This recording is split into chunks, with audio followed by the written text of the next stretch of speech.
She took me in after my mom died. She told everyone I was like a daughter to her. You think I did that out of love? She laughed. Then I found the state checks she cashed for years without telling me. I only took you in because the state was paying me. You really think I did it out of love? That sentence destroyed whatever illusion I had left about my family. Or more accurately, my so-called family. My name is May. I'm 30 now, a public school teacher in a small, dusty town where everyone knows everyone, and gossip moves faster than the wind.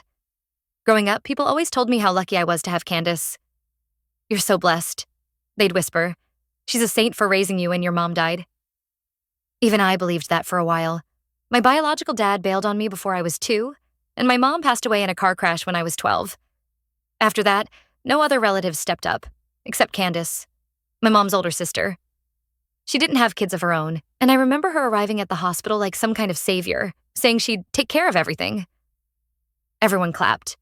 Everyone thanked her. Even I did.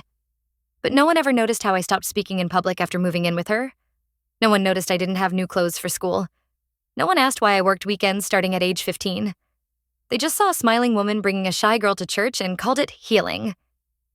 When I got my first real job at 22, I remember showing Candace my offer letter. I was so proud. She hugged me, cried a little, and said, "See? All my sacrifices are paying off." That sentence sounded strange to me at the time, but I brushed it off. That first year, I sent her a small amount of money every month. She never asked. The second year, she did. The third year, it became a routine. By the time I turned 25, I was paying for her utilities, her roof repair, her emergency dental surgery, and even her cable package because, in her words, the silence of this house is depressing without background noise. Still, I told myself it was fair. She took me in when no one else did. She was family. Then came the comment at church. I was volunteering for a kids' reading day when a friend from the staff said, "It's so amazing that you still send money to Candace even now. Most foster kids barely stay in touch." My stomach twisted. Foster? I wasn't foster. I was family. "I'm her niece," I said, confused. "Oh," the woman blinked. "I thought Candace only agreed to take you in because of the monthly stipend." I froze. "What stipend?" She gave me a look. From the state. They offered a pretty generous support package to relatives who took in orphaned children back then. I couldn't speak. I walked out mid-shift and called Candace right there in the parking lot. She didn't even blink. "Oh, honey, of course they paid me," she said casually. "You think it was easy raising a teenager? And you weren't exactly low maintenance." I sat on the curb, knees weak. She laughed. "I mean, I still paid out of pocket for a lot, but don't go acting like I adopted you out of charity. You were a job, a responsibility. You think love was part of that?" For a moment, I couldn't breathe. I felt 12 again, confused, unwanted, disposable. "But all those times you said I owed you," I whispered.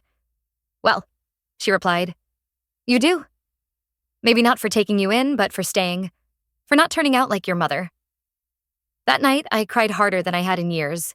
I started questioning every memory, every hug, every holiday dinner, every time she'd guilt me for not visiting more often, for not sending more money. And yet, I still didn't cut her off. Instead, I transferred another $600 the next morning for her new water heater. I wish I could say that was the end, that I stood up for myself then. But it took something else, something worse, to finally open my eyes. 3 weeks ago, I saw Candace in town at a pharmacy, standing in line and loudly chatting with someone on the phone. I wasn't close enough to see her face, but her voice? I'd know it anywhere. She was laughing. "Yeah, May? She's still paying me every month. Told her it's for my medication, but honestly, I just use it for extra wine and scratch-offs. What else is she gonna do? She's too guilty to stop." I stood frozen behind the vitamins aisle, my heart pounding in my ears. She kept going. "If I ever feel like she's pulling away, I just bring up her mom. Works like a charm. That poor girl still thinks she owes me her life." I dropped the bottle of shampoo I was holding. Candace turned toward the sound. Our eyes met. I watched the color drain from her face. She ended the call. Neither of us said anything. I turned and walked out. My legs shook with every step. That night, she sent me a text. "Let's not blow things out of proportion. You misunderstood. No apology. No shame. Just manipulation." I didn't respond, but I didn't block her either. Not yet. Because if she thought I'd stay silent this time, she was about to find out just how wrong she was. After that day at the pharmacy, I couldn't sleep. I'd lie in bed staring at the ceiling, her voice echoing in my head. Just bring up her mom. Works like a charm. Like a charm. She didn't just use me. She used the memory of the woman I loved most in this world. My mother wasn't just gone. She was currency. For a few days, I said nothing. I didn't text, didn't send money. I waited, and like clockwork, Candace cracked. She started soft. Hey, baby, haven't heard from you in a few days. Everything all right? Then came the guilt. I'm not feeling well. Blood pressure's up again. Don't want to end up in the hospital. You know how it is. Then came the hook.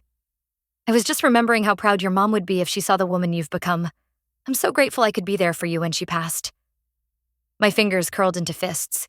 She was baiting me, and I hated that it still worked. Just a little.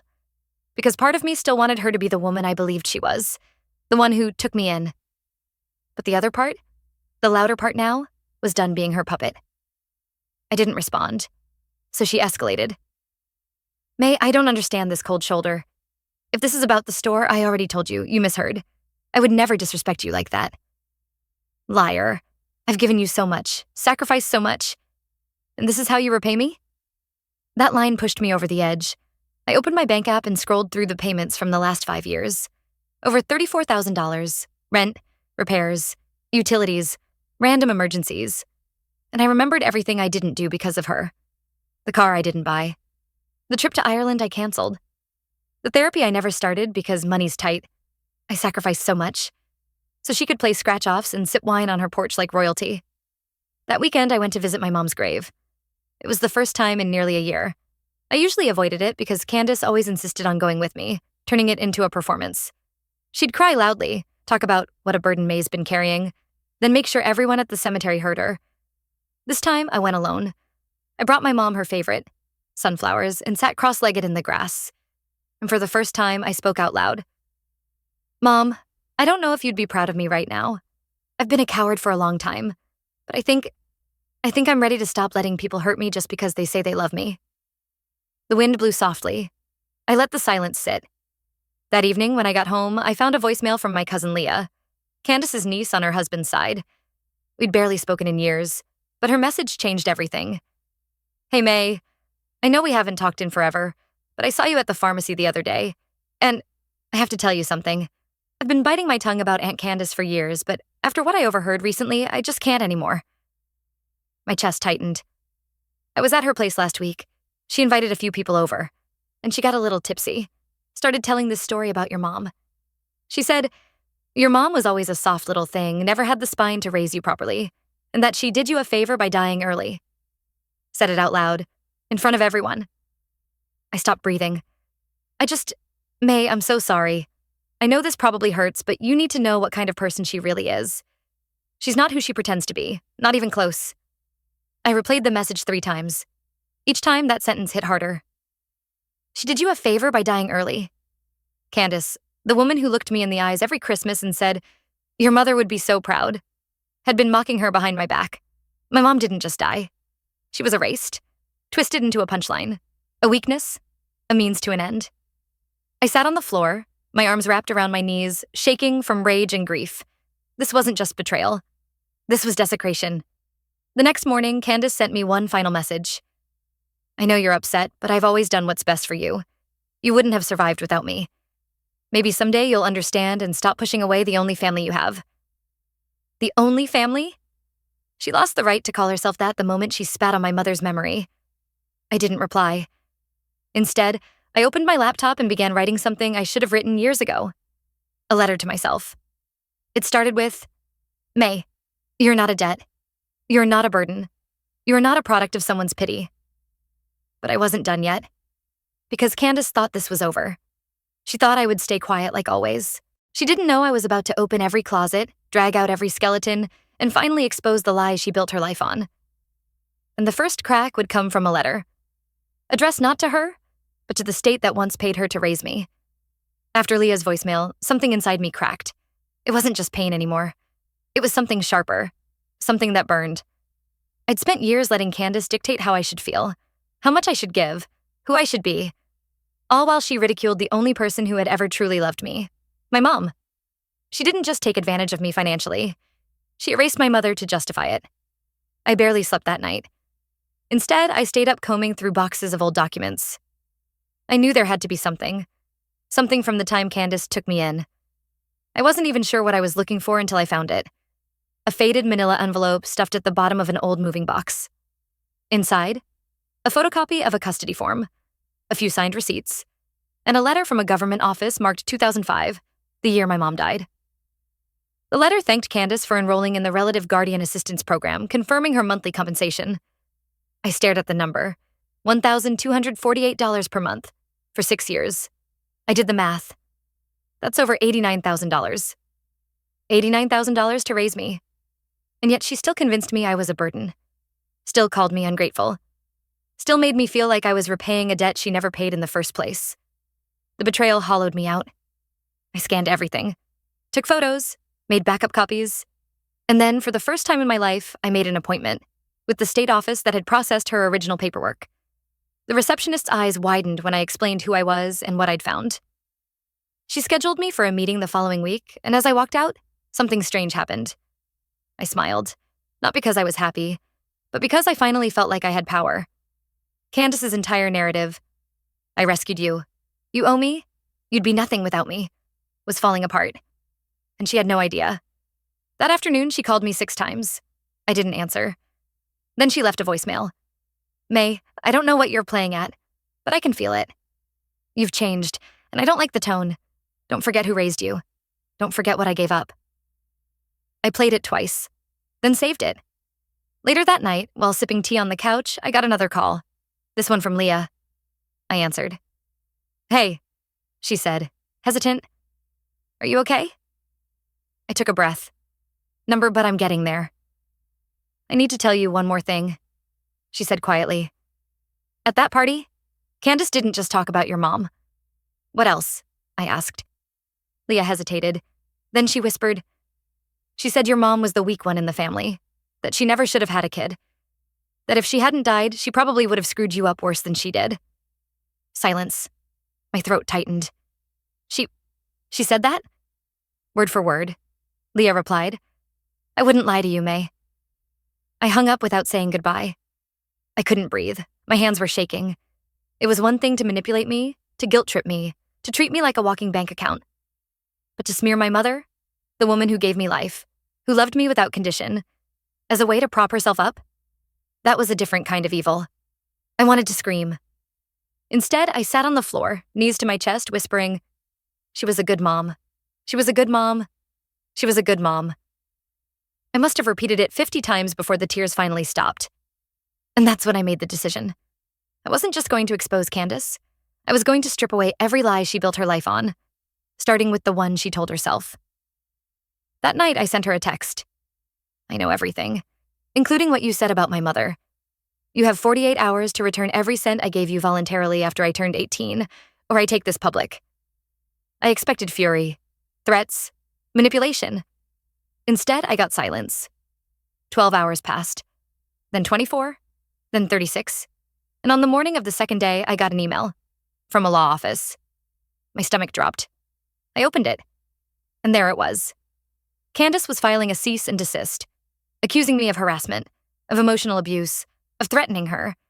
She wasn't just refusing to apologize, she was trying to silence me. Legally. My jaw clenched so hard I thought my teeth might crack. And then I noticed something. Attached to the email was a draft of her legal declaration. I scrolled through it. Her words were cold, clinical, full of carefully chosen half-truths, until I reached the last paragraph. The respondent has always struggled with emotional instability. As her legal guardian, I sacrificed everything to prevent her from ending up like her mother, who, tragically, had mental health issues of her own before her untimely death. That line hit me like a truck. She didn't just lie. She rewrote history. She weaponized my grief. She rewrote my mother's legacy as a failure, and now she was trying to use that lie to destroy me. That was the moment something inside me shifted completely. No more doubt. No more waiting. No more guilt. I stood up, wiped my face, and I began writing. My full statement, my truth, with dates, names, documents, voice recordings, and memories no one could fake. And I'm going to finish it. Because maybe someone out there needs to hear this. Maybe someone else has been called ungrateful for setting boundaries. Maybe you've been told you owe someone your life just because they didn't abandon you completely. And maybe, like me, you've been made to feel like grief is a debt you can never repay. If that's you, I see you. And I swear you're not alone. I never thought my hands would stop shaking.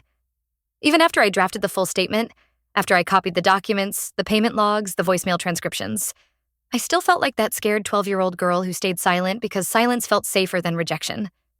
But that girl? She doesn't run this story anymore. I do. After Candace tried to hit me with that cease and desist, I knew she wasn't going to back down. She wasn't embarrassed. She wasn't even afraid. She was furious that her toy had grown teeth, but I wasn't trying to scare her. I was trying to end it. I called the state office the next morning and confirmed my scheduled appointment. I brought everything. The letter showing her monthly compensation, the bank transfers, the medical emergencies that somehow coincided with every one of my paydays. And I told the whole story, clearly, calmly, no embellishments.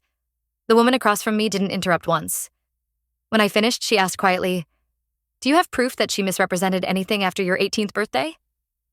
I slid over a folder.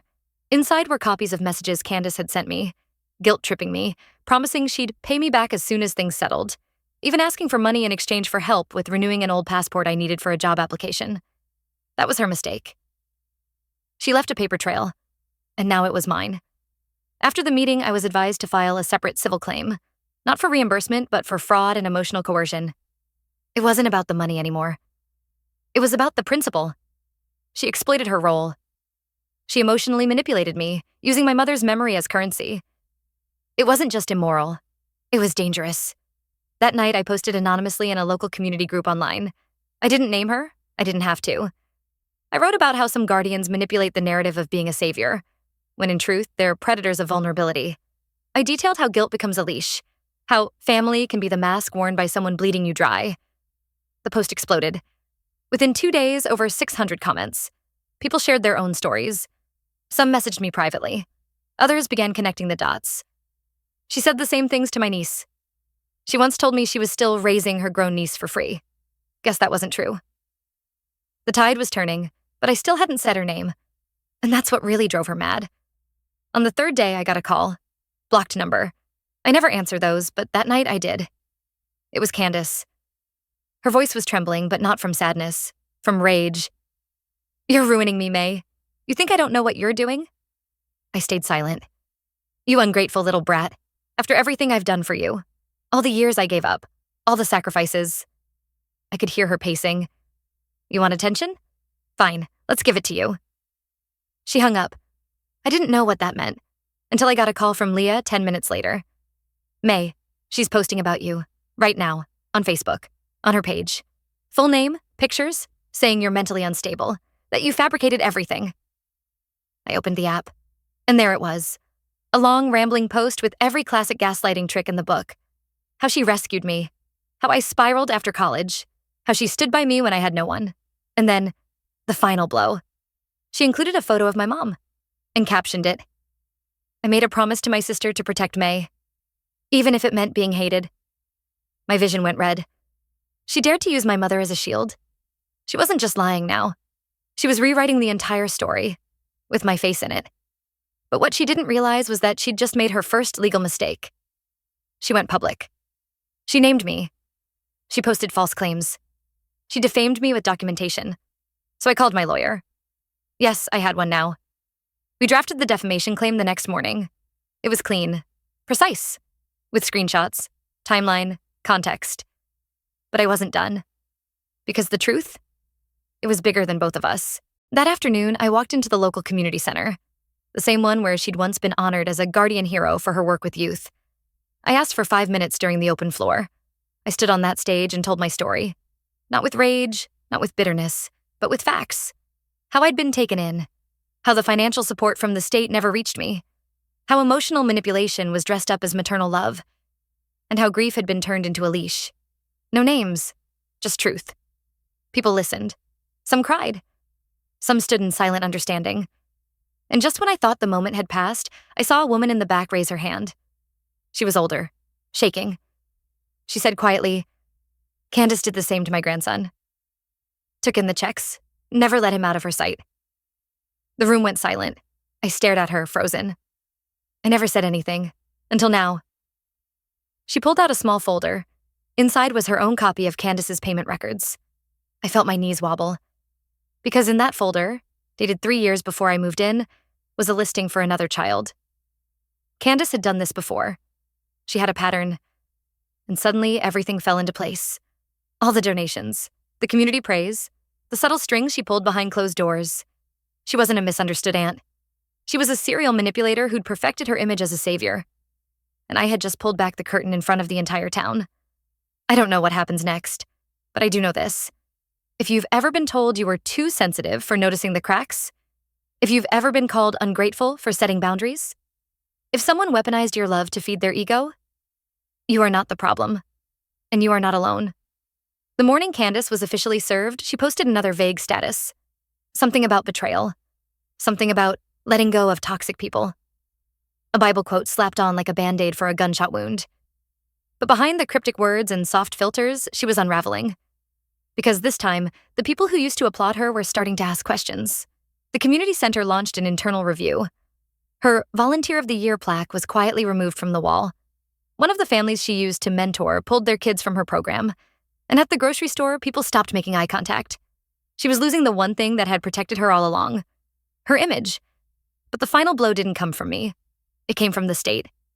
A few weeks after I submitted my full report, they contacted me for a follow-up. Not only had they found inconsistencies in Candace's financial declarations, but the new testimony from the older woman at the community center revealed she'd taken in another child, lied about her income, and pocketed extra funds for years. They were reopening the case. That news felt strange. It didn't bring joy. Just a deep bone-level exhale. She was finally being held accountable. 1 month later, I got a letter in the mail. A formal statement confirming Candace was permanently disqualified from receiving any future state assistance related to guardianship or caregiving. 2 weeks after that, she withdrew her cease and desist. No apology, no admission of guilt, just a quiet retraction.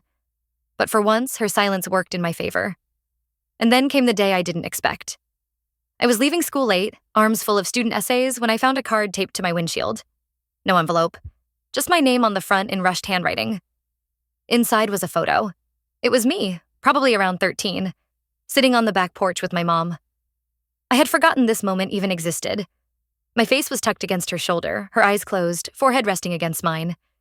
No posing, no filters, just peace. On the back, in faded ink, my mom had written, "She's so strong already. I just hope the world doesn't teach her to forget that." My knees gave out. Right there, in the parking lot. I don't know who left it. Maybe someone found it in Candace's old photo boxes and thought I deserved to have it. Or maybe it was fate. I don't care. All I know is that it reminded me of the one person who never needed me to prove my worth. And it reminded me that love, the real kind, never comes with a receipt. In the months that followed, I started doing small things for myself. I bought the car I'd put off for years. Started therapy. Took a writing workshop my mom once dreamed of attending. And every time the guilt crept in, I reminded myself, guilt is not the same as love. Candace never showed her face at the community center again. I heard she tried joining a new church in the next town over, but word travels fast, especially when truth finally starts to speak louder than performance. And me? I'm still here, still healing, but finally on my terms. I used to think justice meant seeing her behind bars or watching her fall apart. But real justice? It was getting my voice back. It was putting my mother's name back in the light, where it belonged. And it was reclaiming my life inch by inch without ever needing to scream. Because sometimes the loudest revenge is living a life they can't rewrite. Not everyone who takes you in is there to lift you up. Some people love the power of being needed more than the responsibility of being loving, and you never owe them your silence. If you've ever been in a situation where family blurred the line between care and control, I'd really like to hear your story. It means more than you know. And if any part of this resonated with you, maybe just stick around. There's more to say.